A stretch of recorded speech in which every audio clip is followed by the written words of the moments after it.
You know, this is, excuse me, a damn fine cup of coffee. Today, we're continuing our journey through dimensions, written by the great Dr. Jacques Vallee.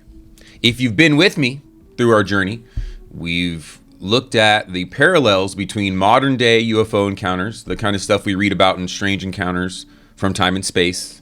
You know, the classic, a light in the sky, a hairy creature running by, seeing a gray alien, with the stories from ancient times and how cultures have always had stories of entity encounters from parts unknown. Jacques likes to argue that UFOs and these encounters most likely are not, people or things piloting them from parts unknown in space. These entities are interdimensional. And he's showing that through the history of entity encounters in this book. The next section, which is one of my favorites, goes over the history of fairy encounters.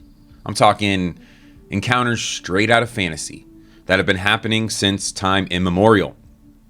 It's called The History of the Secret Commonwealth, and it focuses on a historian who spent a lot of time in the UK, in Ireland, Scotland, gathering the stories of the Fae religion, or fairy stories. It also connects these stories with entity encounters around the world. So let's just dive right on into it. We are progressing step by step in a forest of reports and facts obscured by speculations and theories. I'm trying to clear the underbrush.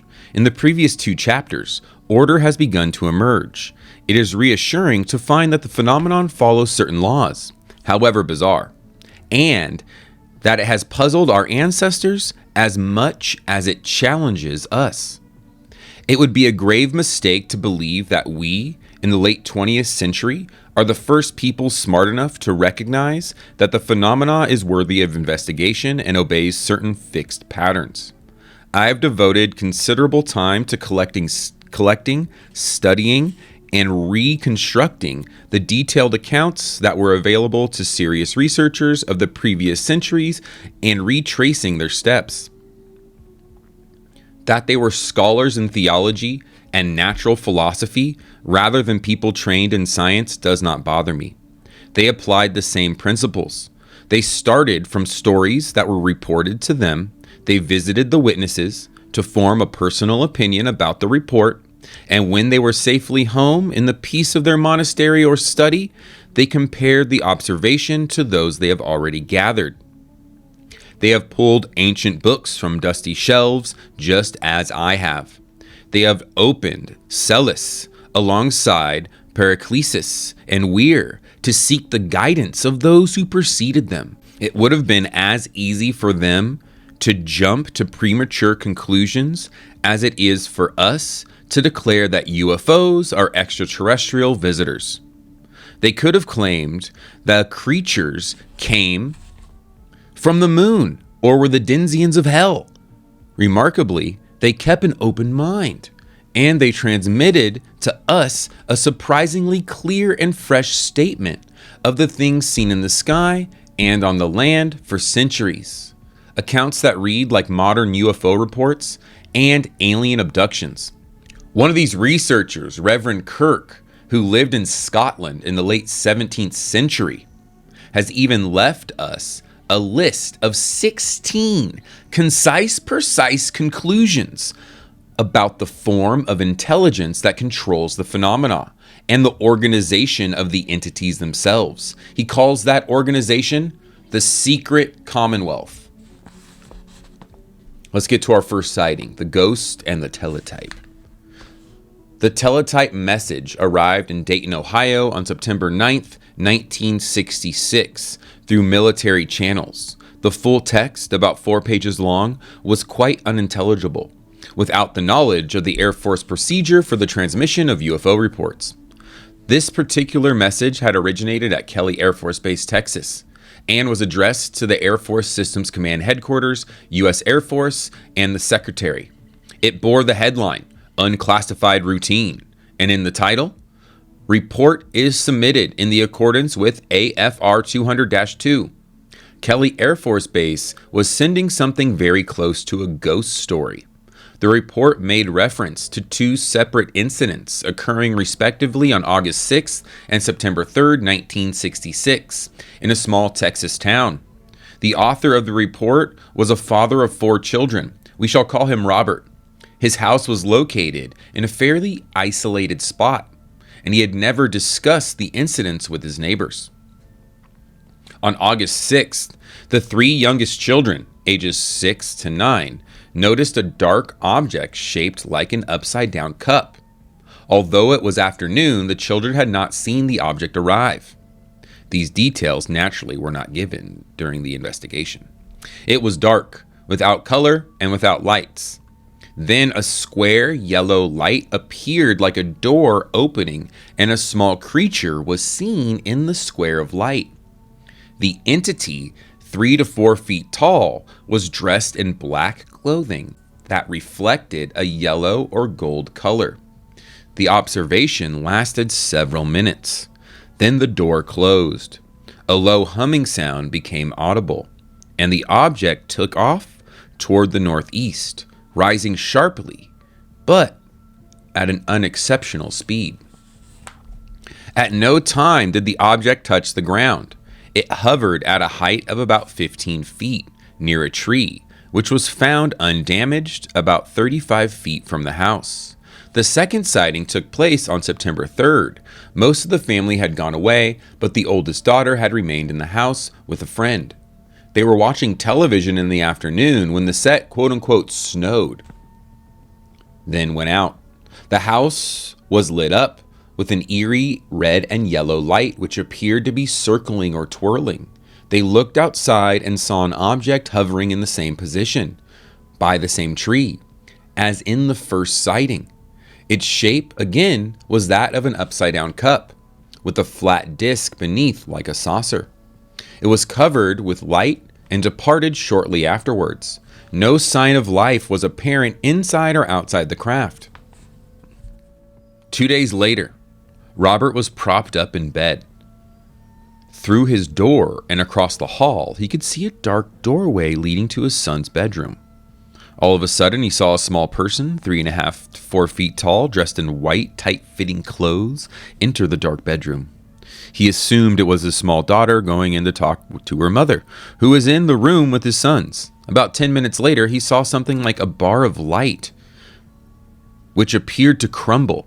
He got up and went to the room, where he found his wife and the boys, who had also seen the bar of light. He did not see the person in white leave, and his wife stated that their daughter had not been in the room at any time. There was no physical evidence of this to substantiate the presence of the small person in the house. The rocks were full of them. On the island of Aramor, a man named Old Patsy, whom we met in Chapter 2, told Walter Evans Wentz a true story about the fairies. And this is his Old Patsy's story. 20 years ago or so, around the bed of Dermot in Grania, just above us on the hill, there were seen many fairies, crowds of them, and a single deer. They began to chase the deer and followed it right across the island. At another time, similar little people chased a horse. The rocks were full of them, and they were small fellas. Another person told Evan Wentz, "My mother used to tell me about seeing the fair folk dancing in the fields near Cardigan. And other people have seen them around Cromlech, up there on the hill. They appeared as little children in clothes like soldiers, clothes with red caps, according to some accounts." Now, since we are getting to the central idea of this book, I'll quote 2 more stories, both of them quote-unquote landing reports from the richest period of UFO history in terms of the number of landings reported, autumn of 1954. Both stories come from France. And also, if you've been joining me for Monsters After Midnight, we know during the same era, the 54 through the late 60s, there were a lot of strange entity encounters in the United States. There were also going on in France. So there you go, right? It's going on around the world. It's not just a localized thing. The first case took place on October 9th, 4 children living in Pornoy-la-Châteauvieux, Moselle, reported that at about 6:30 p.m., as they were roller skating, they suddenly saw something luminous near the cemetery. It was a round machine, and this is from the sighting itself, about 2.5 meters in diameter, which was standing on 3 legs. The people in these sightings are always so good at estimating the sizes. Soon, a man came out. He was holding a lighted flashlight in his hand, and it blinded us. But we could see that he had large eyes, a face covered with hair, and that he was very small, about 4 feet tall. He was dressed in a sort of black sack, like a cassock M. Lecure wears. I don't know who that is. I think that's like a... I don't know. We'll have to look that guy up. He looked at us and said something we did not understand. He turned off the flashlight. We became afraid and ran away. When we looked back, we saw something in the sky. It was very high, very bright, and it flew fast. Came down, bop, bop, bop, and then ran away. The second case is a classic. It happened on Sunday, September 26, in Chaboux, Drôme, at about 2:30 p.m. Mrs. Leboeuf was gathering blackberries along a hedge when the dog began to bark and then started howling miserably. She looked around and saw the little animal standing at the edge of a wheat field in front of something that she thought was at first a scarecrow. But going closer, she saw that the scarecrow was some kind of small diving suit made of translucent plastic material, 3 feet tall or a little taller, with a head that was also translucent. And suddenly she realized that inside the diving suit was a thing, and that behind the blurred transparency of the helmet, 2 eyes were looking at her. At least she had the impression of eyes. They seemed larger than human eyes. As she realized this, the diving suit began to move towards her with a kind of quick, waddling gait. That's terrifying. At this point, Miss Leboeuf fled in terror and hid in a nearby thicket. When she tried to locate the entity, there was nothing to be seen, but all the dogs in the village were furiously barking. All of a sudden, a large metallic circular object rose from behind some trees and took off towards the northeast. People who had heard the witness's cries soon gathered around her. At the site where the disc had been seen, a circle was found, about 10 feet in diameter. So there we go, physical evidence. She had all the close encounters. First kind, UFO far away. Second kind, physical evidence. Third kind, little being. The first few yards of wheat in the path of the object as it took off through the field were flattened in radiating lines. I hardly need underline the similarity between the depression left by this object and the various kinds of rings or nests already mentioned. Yeah, he has a whole section. We didn't read through it, but grab this book if you want to read through it. It's a pretty interesting section about the physical evidence left behind by UFOs, the nests or impressions in the ground, if you will. There's been a whole ton of them, and it's like, imagine smaller versions of crop circles that are left over after a sighting or an entity encounter. Let us now return to Fions, the dwarfish race that accompanies the Corrigans, the Fairies of Brittany. They are seen only at twilight or at night. Some carry a torch, like a Welsh death candle. That sounds cool. That's also a cool band name. They have swords no bigger than pins. According to French author Villemarquet, a careful distinction should be drawn between Corrigans and dwarves. The latter are a hideous race of beings with dark, hairy bodies, with voices like old men, and little sparkling black eyes. A man who wrote to me after reading one of my books pointed out that although he was unconvinced about the existence of unidentified flying objects, he had discovered something he thought might be of interest to me. And he continued as thus. So this is what this dude wrote to old Dr. Vallee about. I have spent several years doing research on the Cherokee Indian, which is a branch of the Iroquois tribe. When the Cherokees migrated into the hills of Tennessee, they came upon a strange race of quote-unquote moon-eyed people who could not see in the daylight.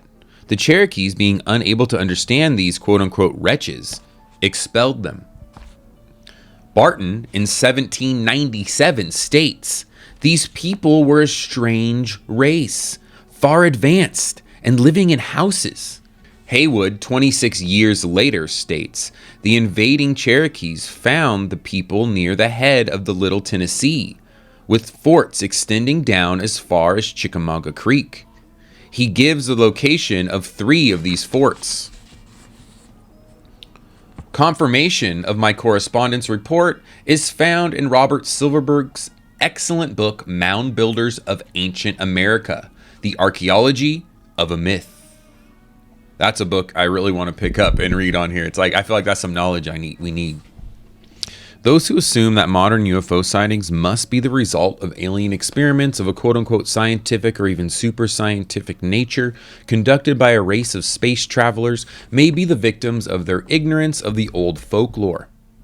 Evan Wentz, as we have seen, found several people in Celtic countries who had seen the gentry, and the gentry is another name for the secret commonwealth, the entities that people encounter, or had known people who were taken by fairies. In Brittany, they had much greater difficulty, and here's why. From Evan Wentz. The general belief in the interior of Brittany is that the fairies, once existed, but they had disappeared, as their country was changed by modern conditions. In the region of Manet, or Ypres, it is said that for more than a century there have been no fays. And on the seacoast, where it is firmly believed that the fays used to inhabit certain grottos in the cliffs, the opinion is that they disappeared at the beginning of the last century. The oldest Bretons say that their parents or grandparents often spoke about having seen fays, but very rarely do they say that they themselves have seen a fay. M. Paul Sibeliot found only 2 who had. One was an old needlewoman of St. Cast, who had such fear of fays that if she was on her way to do some sewing in the country and it was night, she took a long circular route to avoid passing near a field known as the Field of Fairies. The other was Marie Chehou, a woman of 88 years old. The central question in the analysis of the UFO phenomena has always been that of the controlling intelligence behind the objects, apparently purposeful behavior. For the time being, let me simply state again that the modern global belief in flying saucers and their occupants is identical to an earlier belief in the good people. The entities described as the pilots of the craft are indistinguishable from the elves, sylphs, and lutins of the Middle Ages. Through the observations of unidentified flying objects, we are concerned with an agency our ancestors knew well and regarded with awe. We are prying into the affairs of the secret commonwealth. Can we establish with certainty that the 2 beliefs are indeed identical? I believe we can. I've already given several examples of the means of transportation used by the sylphs. And when he says sylphs, he means fairies, all these entities we're talking about. The ability of the gentry to cross the continents cannot have escaped the reader's attention, but I have not yet drawn from popular folklore the stories that support most directly the idea that strange flying objects have been seen throughout history in connection with the little people. Let us clear this point up now. Excellent. I got to close these blinds a little more, actually. Too much light. The sun's about to hit me.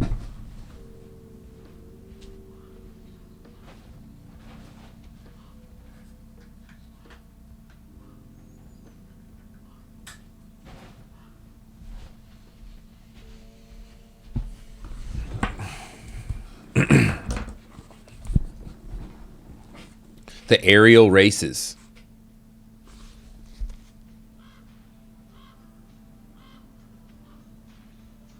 Yeah, I think that I'm with you, Mr. Doc. It makes it so much easier to call it one name. But yeah, I think he's just trying to show us, like, this is the point of the book, that they have many different names, and it's been throughout history, different cultures. There's so many different names for these entities. And we're going to learn even more names for them right now. But yeah, I'm with you. When he's describing the encounters, you know, it's one, like, but yeah, makes it a little less confusing. The aerial races, Farfadets, and the Sly Myth. As late as 1850, one race of Lutins survived in France in the region of Poitou, which has been in recent years a favorite landing area for flying saucers. The Lutins of Poitou were known as Farfadets, and the Bibliothèque Nationale in Paris contains several delightful accounts of their mischievous deeds.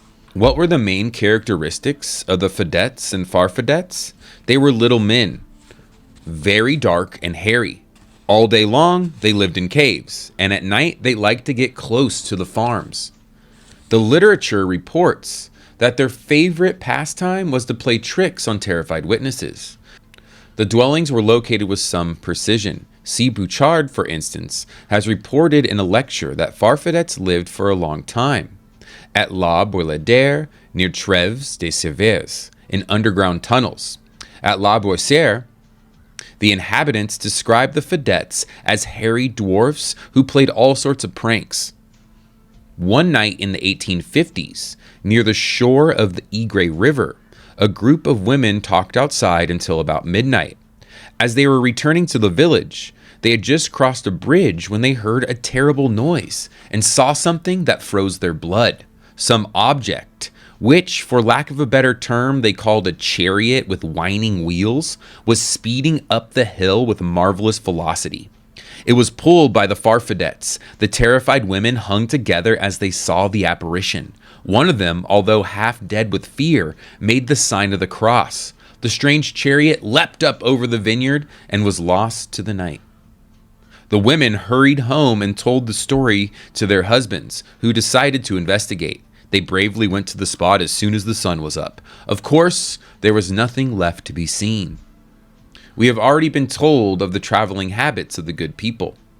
What has not yet been mentioned is the belief, especially in Ireland, that human conditions are related to the travels of the good people.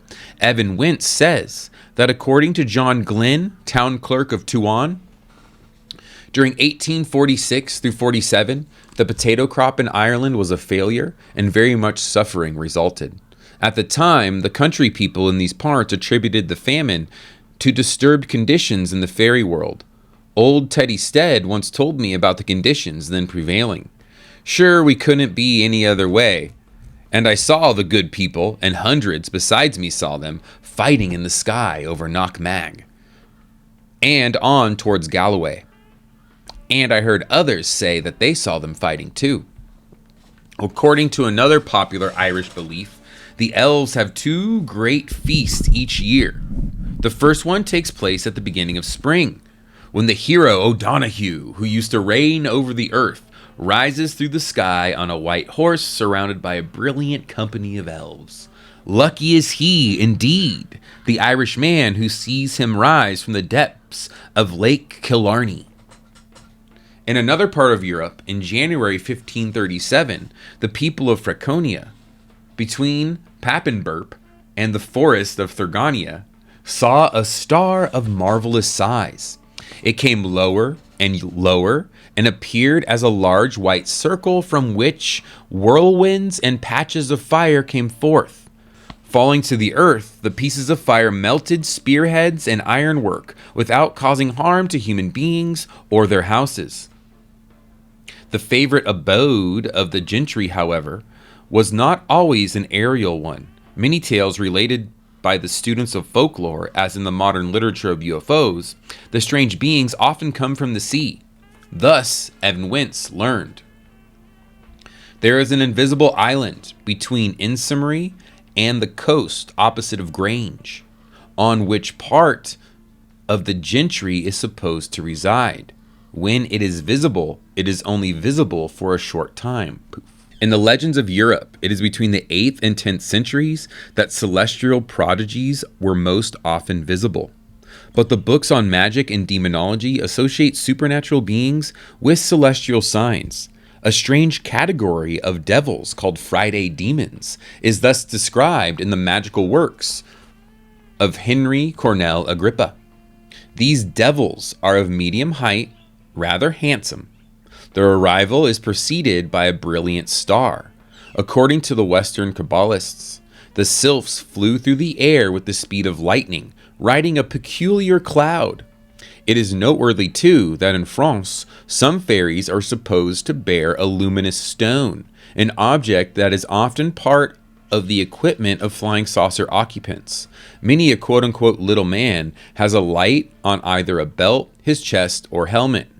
In a French tradition that survives in modern novels, the fortunate mortal who can steal the fairy's luminous stone is sure of lifelong happiness.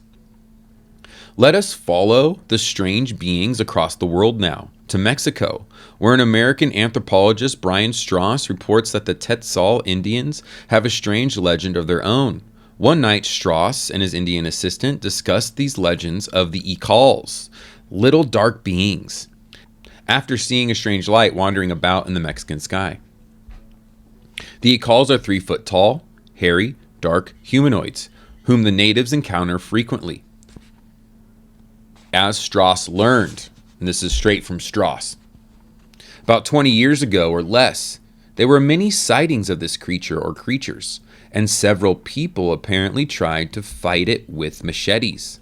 One man also saw a small sphere following him about 5 feet. After many attempts, he finally hit it with his machete, and it disintegrated, leaving only an ash-like substance. There you go, machetes. Machetes, if you ever encounter a little UFO that's following you. The beings were also observed in ancient times. They fly, they attack people, and in modern times, they carry a kind of rocket on their backs and kidnap locals. Occasionally, Strauss was told people have been paralyzed when they came upon the Icals, who are said to live in caves, which the natives are careful not to enter. Again, that paralyzed thing, that's such a common trope with all these encounters as well. They have the ability to just freeze you, or the people just freeze with whatever the heck's going on. The Mexican legends show quite conclusively that many, perhaps every region of the world has its own traditions about such creatures and associates them very definitely with the idea of supernatural origin. In the Tetzal cosmology, the earth is flat and supported by 4 columns. At the base of these columns lives the race of Icals.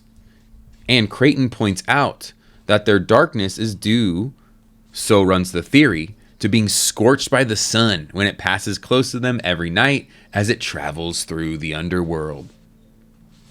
According to the Patut Indians, California was once populated by a superior civilization, the Have-Masuvs.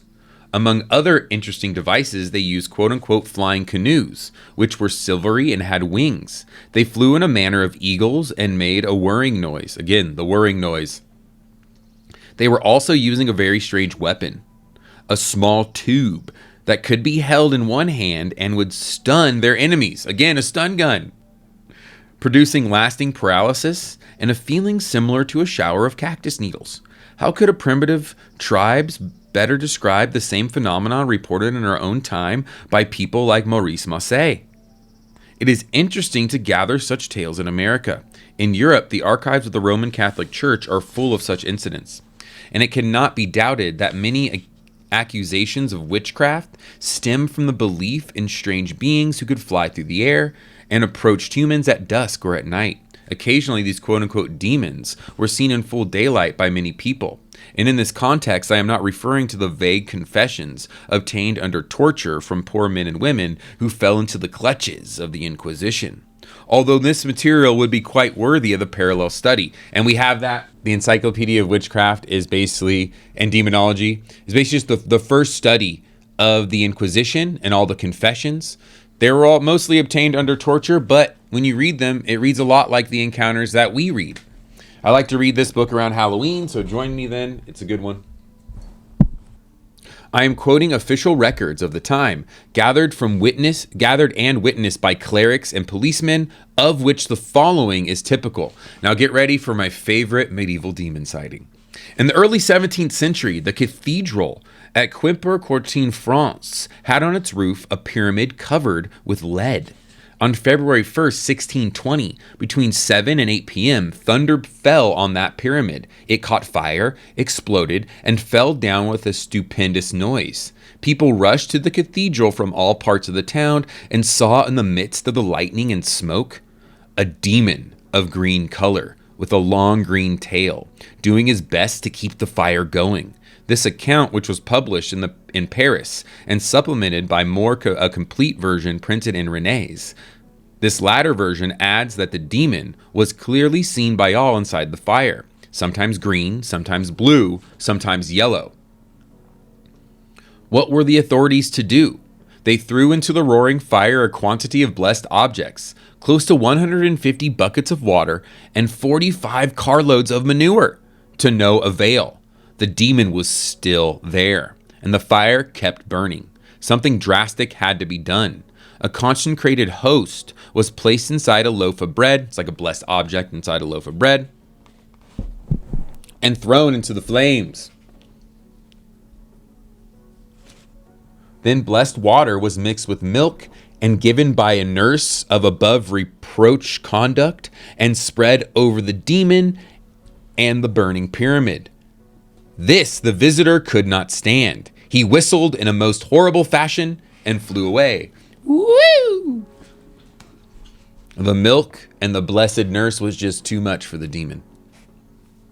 800 years earlier, that is in about 830, in the days of Emperor Lothair, creatures similar to the elementals were often seen in the northern parts of the Netherlands. According to Cornel van Kempen, they were called white ladies. He compares them to the nymphs of antiquity. They lived in caves, and they would attack people who traveled at night. The shepherds would also be harassed, and the women who had newly born babies had to be very careful, for they were quick in stealing the children away. In their lair, one could hear all sorts of strange noises, indistinct words that no one can understand, and musical sounds. Now, the next section here are the 16 conclusions of Reverend Kirk. I'm going to summarize this. If you want the full list of 16, check it out. I'm sure it's up there. You can check out Reverend Kirk's book as well. But I'm going to summarize the list really quick, and we're going to get back to sightings.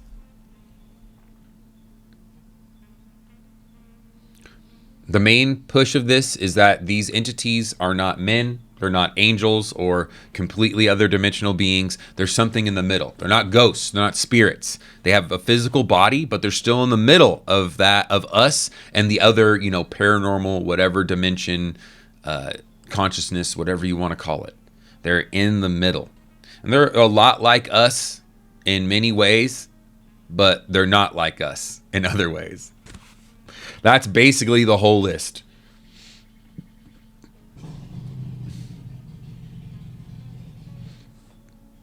Because it gets into stuff like their houses. Their houses are wonderful and beautiful. They eat like we do. They only eat, allegedly, fresh water, fresh food, fresh meat. Pure water. Yes. You guys hear that motorcycle? Pretty cool. Free sound effect. But that's Reverend Kirk's list of 16. They're somewhere in the middle, and they're a lot like us. But then again, they're not like us.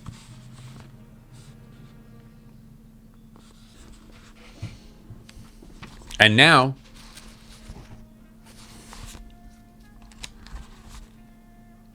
we've read about ancient sightings of little beings that have lights on their chests or connected to them that are able to make people freeze. Let's jump into some modern notable sightings of the strange. The sighting in Nanterre, France, on September 30th, 1954, at about 4:30 p.m., Georges Gatet, head of a team of 8 construction workers, found himself walking away from the others. He felt a quote-unquote peculiar drowsiness. and suddenly wondered where he was going. Then, without warning, he faced the strangest apparition. Less than 30 feet away above him on the slope was a man. His head was covered by an opaque glass helmet with a visor coming down to his chest. He wore gray coveralls and short boots. In his hand, he held an elongated object. It could have been a pistol, or it could have been a metal rod.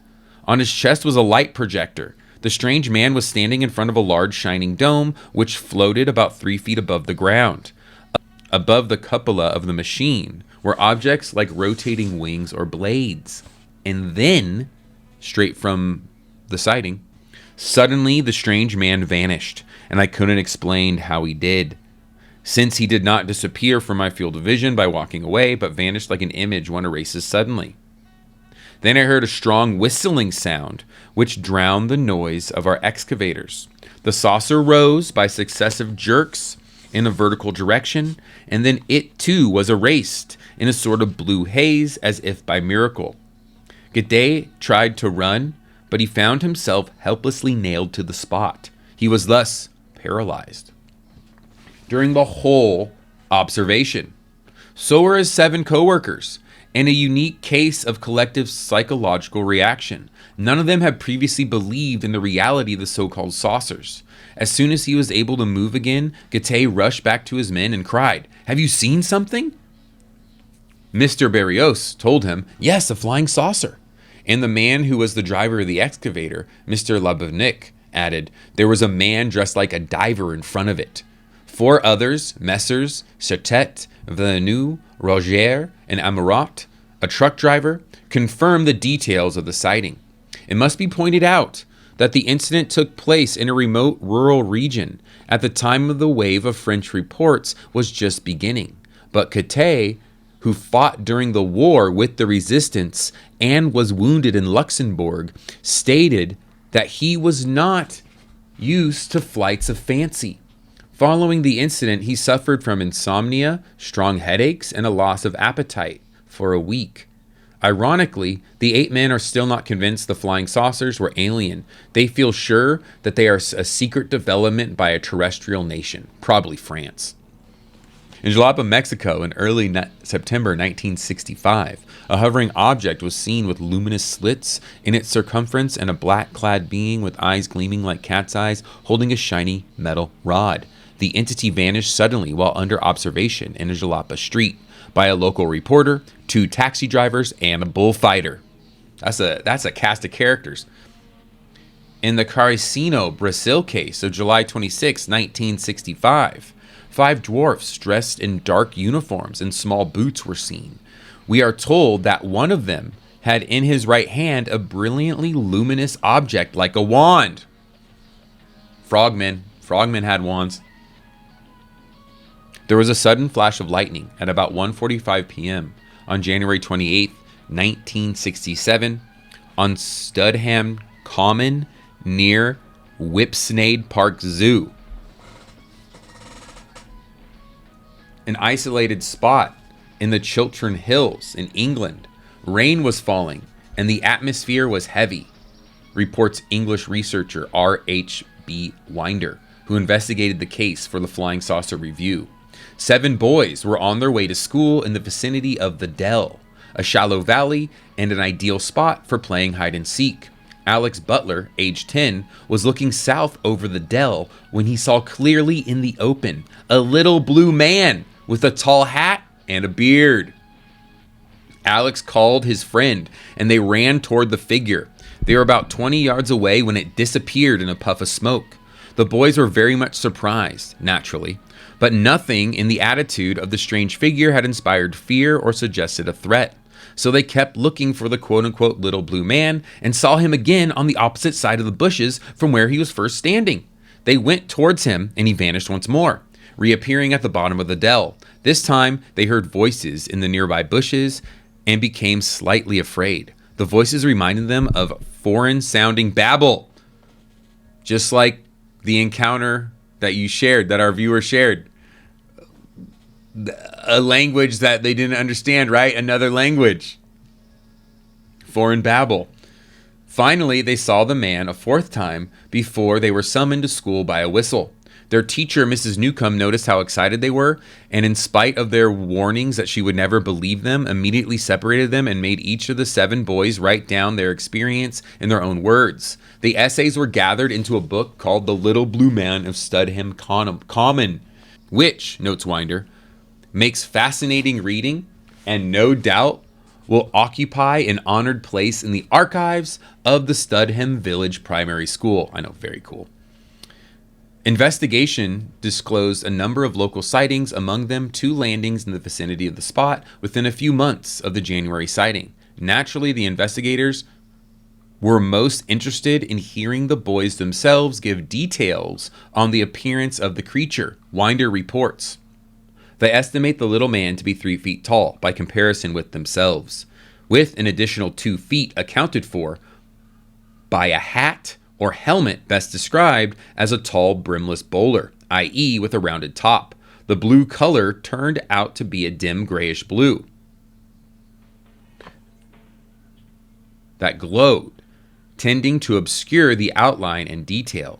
They could, however, discern a line which was either a fringe of hair or the lower edge of the hat, 2 round eyes, a small seemingly flat triangle in place of a nose, and a one-piece vestment extending down to a broad black belt carrying a black box at the front of about 6 inches square.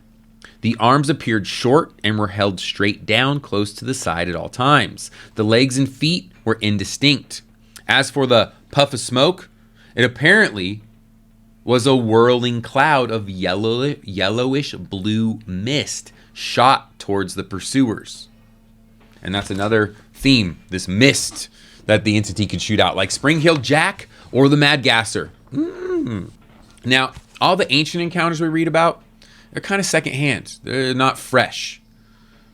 These modern encounters, and the ones we're about to get into, they're more fresh. They've been researched by Air Force folks, Dr. Jacques Vallee himself, his mentor, Dr. Alan J. Hynek.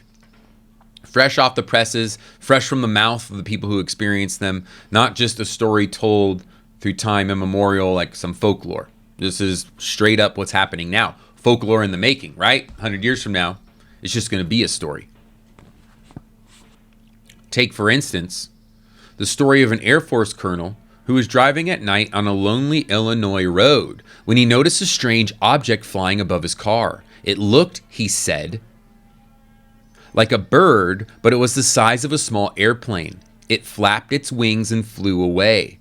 This is the type of horror story adolescents sometimes tell when they come home late at night a bit nervous.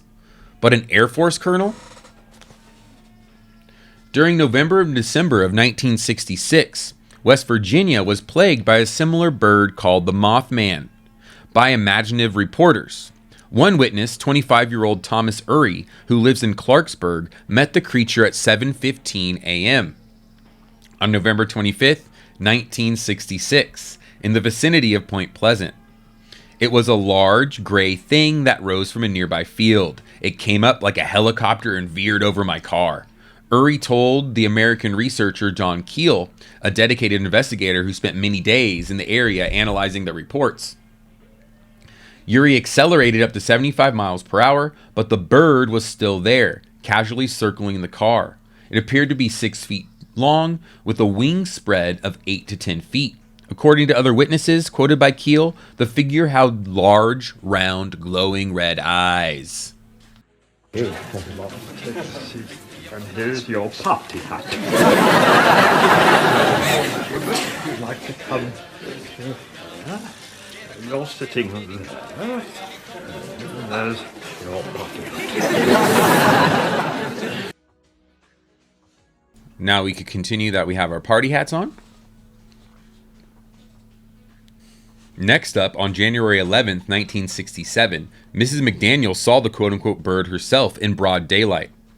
She was outside her home when she observed what appeared to be a small plane flying down the road almost at treetop level.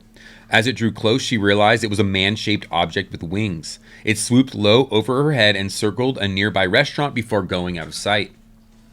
Mrs. McDaniel is known in the community as a rational and responsible person. Now consider this report. The intruder was tall, thin, and powerful. He had a prominent nose and bony fingers of immense power, which resembled claws. He was incredibly agile. He wore a long, flowing cloak of the sort affected by opera goers, soldiers, and strolling actors. On his head was a tall, metallic-seeming helmet. Beneath the cloak were close-fitting garments of some glittering material like oilskin or metal mesh. There was a lamp strapped to his chest. Oddest of all, the creature's ears were cropped to a point like those of an animal. Was it a prankster in a Batman dress? It seems entirely possible, especially when we take into account the fact that the bird was carrying something on its back and made incredible leaps, actually flying on one occasion. There is only one trouble with this explanation. The latter episode took place not in West Virginia in 1966, but in the dark lanes of a London suburb in November of 1837. Like Mothman of Point Pleasant, the mysterious flying man of London was ignored by authorities for as long as possible. Finally, a resident of Peckham wrote a letter to the Lord Mayor, and the censorship could no longer be maintained. Nightly horse patrols searched the countryside. Admiral Cordington set up a reward fund, still unclaimed by the way. And Jay Viner, in a remarkable article about the mystery, informs us that even the old Duke of Wellington himself set holsters at his saddle and rode out after dark in search of Spring-Heeled Jack. On February 20th, 1838, a woman of 18, Jane Alsop of Old Ford, London, heard a violent ringing at the front doorbell. Going out, she faced the quote-unquote most hideous appearance of Spring-Heeled Jack. He wore shining garments and a flashing lamp on his chest. His eyes resembled glowing balls of fire. When Miss Alsop uttered a cry, the intruder grabbed her arm with claw-like fingers, but her sister rushed to her rescue. The visitor spurted a fiery gas in Jane's face, and she dropped unconscious. Then Jack fled, dropping his cloak, which was picked up at once by another shadow who ran after him, Jack's partner.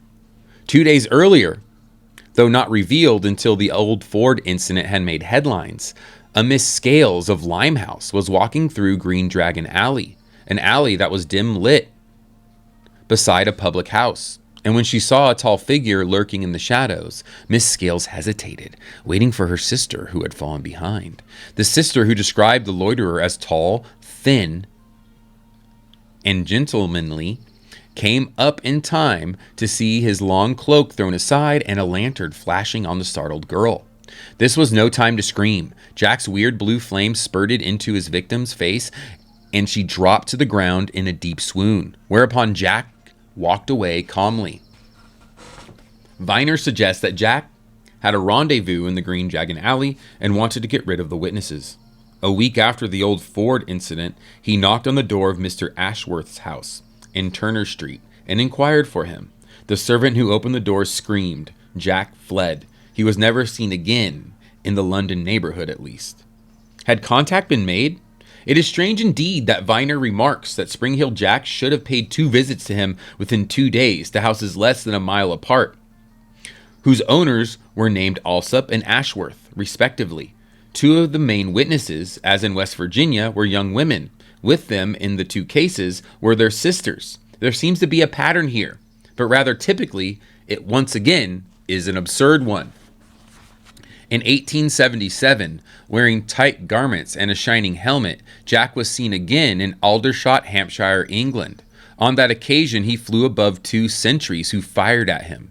He answered with a burst of blue flame, which left them stunned and vanished. Viner believes that Jack was again to blame for the scare of late August 1944 in Mattoon, Illinois. He was seen at night peering through windows, as in search for someone known to him by sight.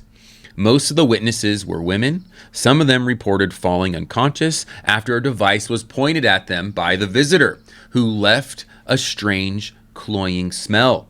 Also, in 1934, he doesn't mention that here, but in 1934 in Betancourt, Virginia, same thing was happening. A Spring-Heeled Jack-like entity knocking people out, spraying a blue gas. The 1944 case in Mattoon, Illinois, that's known as the Mad Gasser.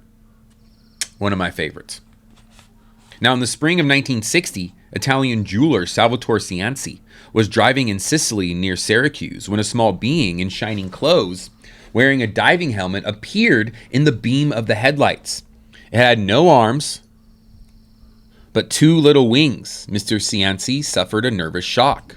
On Saturday, November 16th, 1963, 4 teenagers were walking near Sandline Park near Hythe, Kent, England. One of the 4 17-year-old boys, John Flaxton, describes how they were frightened by an object they had first taken to be a star. It was uncanny. The red, yellowish light was coming out of the sky at an angle of about 60 degrees. As it came toward the ground, it seemed to hover more slowly. A bright golden light suddenly appeared in the field near them, after the first object had been hidden by some trees. It was about 80 yards away, floating about 10 feet above the ground. It seemed to move along with us, stopping when we stopped, as if it was observing us. The light was oval, about 15 to 20 feet across, with a bright, solid core.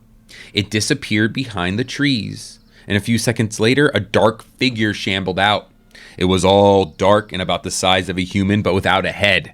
It seemed to have wings like a bat on either side and came stumbling towards us. We didn't wait to investigate. Folklore in the making. From the Farfadets, we have drifted to modern times with Spring Hill Jack and the Mothman, and we have seen our visitors' arsenal become more precise. Jack's lantern and ray gun has survived in modern tales, in 20th century comic books and television series. But the real question is, could all this be real? And if not, how can we explain the consistency of these descriptions at a time when there were no comics and no television? The Italian artist R.L. Johannes had a remarkable experience in 1947 at a time when the name quote-unquote flying saucer was already popular in the United States, but when documentation about landings were non-existent. The date was August 14th. He was hiking alone, following a small stream in the mountainous region between Italy and Yugoslavia. Along some rocks, he suddenly saw a large, brilliant red lens-shaped object, about 10 yards in diameter. Close to it, he discovered 2 people. He at first regarded them as kids, until he realized that they were dwarves, of a type he had never seen before. The 2 beings were under 3 feet tall. Their heads were larger than a man's head. They had no hair, eyelashes, or eyebrows. Their faces were greenish, their noses straight, their mouths wide slits, giving them something of an appearance of a fish. Their eyes were huge, round and prominent, their color yellow-green. The skin around their eyes formed rings rather than eyelids.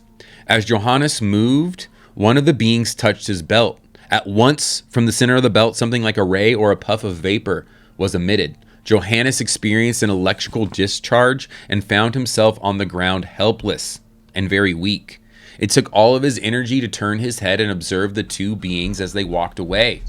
A moment later, they were gone. In 1965, a case very similar to Johannes's was reported to the U.S. Air Force.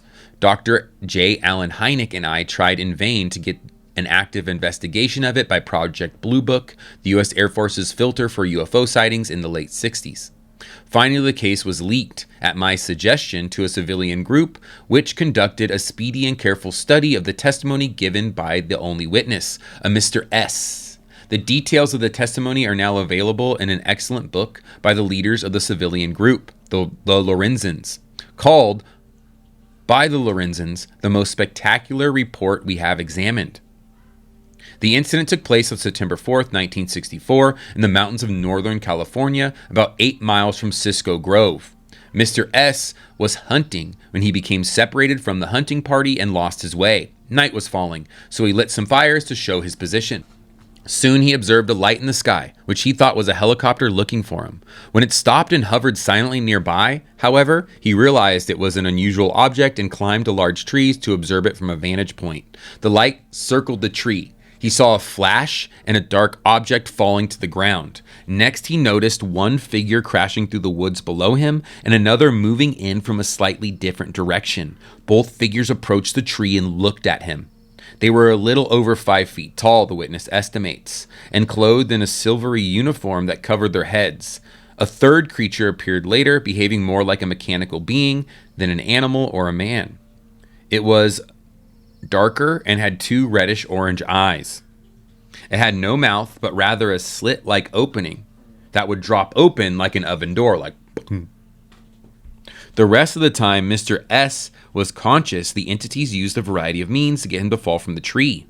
He managed to keep them away by throwing lighted bits of paper and clothing at them, to which they reacted in fear. The main weapons used against him were very curious ones. If we are to believe this report, the robot-like entity would let its lower jaw drop, then place its hand inside the rectangular cavity thus revealed, and emit a puff of smoke in Mr. S's direction. The smoke spread like a mist, and upon reaching him, made him lose consciousness. The effect of it was comparable to being suddenly deprived of oxygen, Mr. S said. The story is hard to believe. Would not such beings be able to climb a tree if they came out of a flying saucer? Why could they not fly up to his refuge? But it is equally difficult to prove that Mr. S simply had a nightmare. The witness was not given to such behavior, and when he woke up at dawn, still tied to the tree with his belt, all the objects he had thrown at the intruders were still lying around. Furthermore, there is the description of the strange, powerful gas, which plays such an important role in the story, as it does in the incidents related to Spring Hill Jack, the Johannes sighting, and the Sonny Javerser site case in August 1952.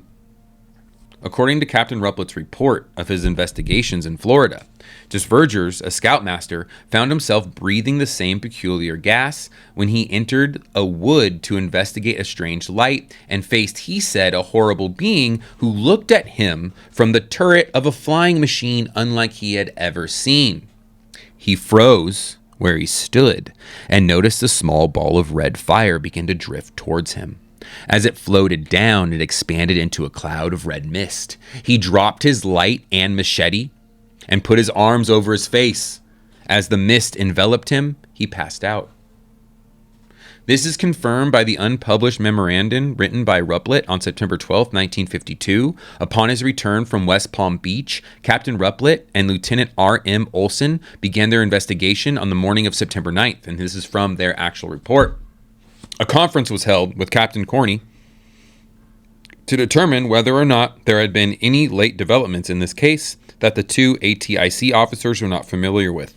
Captain Corney stated that, to his knowledge, there was nothing outstanding that had happened. He was asked about the facts of supposedly anonymous threatening phone calls that happened to Mrs. Javergers.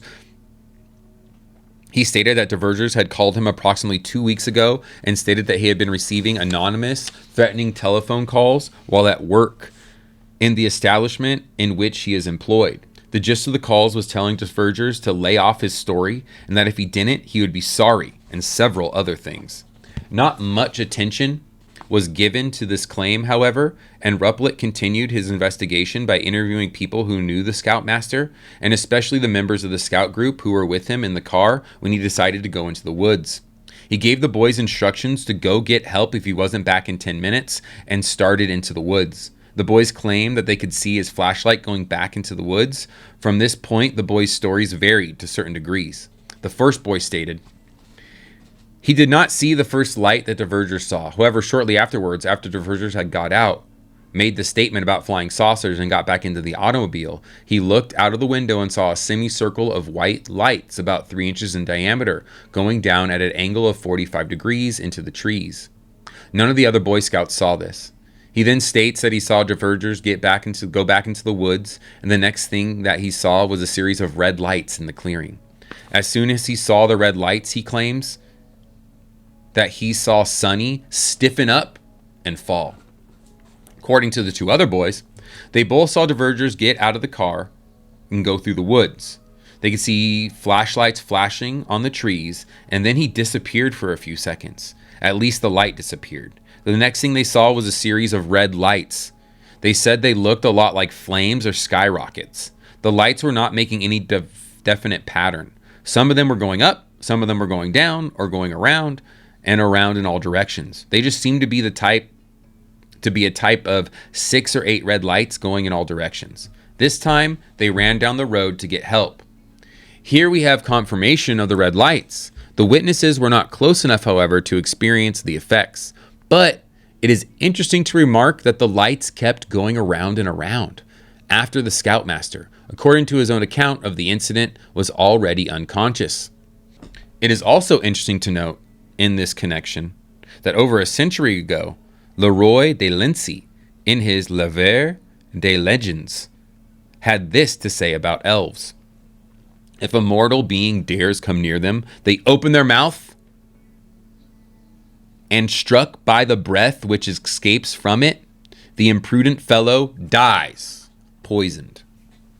On October 7th, 1954, Mr. Magellan saw an object that had landed in a field in Montour, France. It was shaped like a hemisphere, about 2.5 yards in diameter. The witness gasped for air and felt paralyzed during the observation.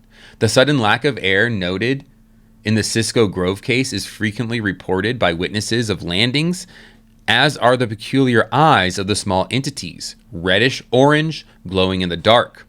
On October 9th, 1954, in La Vour-Venay, France, a farmer who was riding his bicycle suddenly stopped as he saw a figure dressed in a sort of diving suit aiming a double light beam at him. The individual, who seemed to have boots without heels, very bright eyes, and a very hairy chest, carried 2 headlights, one below the other on the front of his suit. 9 days later, again, France going crazy in the 50s, just like America in the 50s and 60s with UFO and entity sightings. Join me Saturday, Monsters After Midnight. We're going to read about the middle of the country's sightings during that time. 9 days later, in Fontenay, Torquay, also in France, a man and his wife reported that they saw a red cigar-shaped object in the sky. All of a sudden, it dived towards them, leaving a reddish trail, and landed behind some bushes. Upon reaching the top of the hill, the witnesses found themselves confronted by a bulky individual, human in appearance, but only about 3 feet tall. He wore a helmet, and his eyes glowed with an orange light. One of the witnesses lost consciousness. 4 other people saw the object in flight from another spot. A third group of independent witnesses in another town, Sasson-des-Portiers, saw the craft fly away west at tremendous speed. The countryside was illuminated over an area 1 to 2 miles wide. It is indeed appropriate to tell the investigator of such cases in the words of Robert Herrick's The Night Piece to Julia. So we're ending this chapter with another poem about strange entities. Her eyes the glow-worm lend thee, the shooting stars attend thee, and the elves also, whose little eyes glow like the sparks of fire, befriend thee. So an ancient poem talking about ancient beings being sighted in modern times. The UFO occupants, like the elves of old, are not extraterrestrials. They are denizens of another reality. And thank you for joining me for the Sunrise Book Club. That is chapter 3 of Dimensions. I'll be back next week with chapter 4. What's in store for chapter 4, you ask? Well, that is part 2, Another Reality. The emotional component. Cosmic seduction. So alien abduction. Hope you have a great rest of your day. That's all I got for you. I'm going to relax a bit and then get to work. I'll see you. Bye-bye.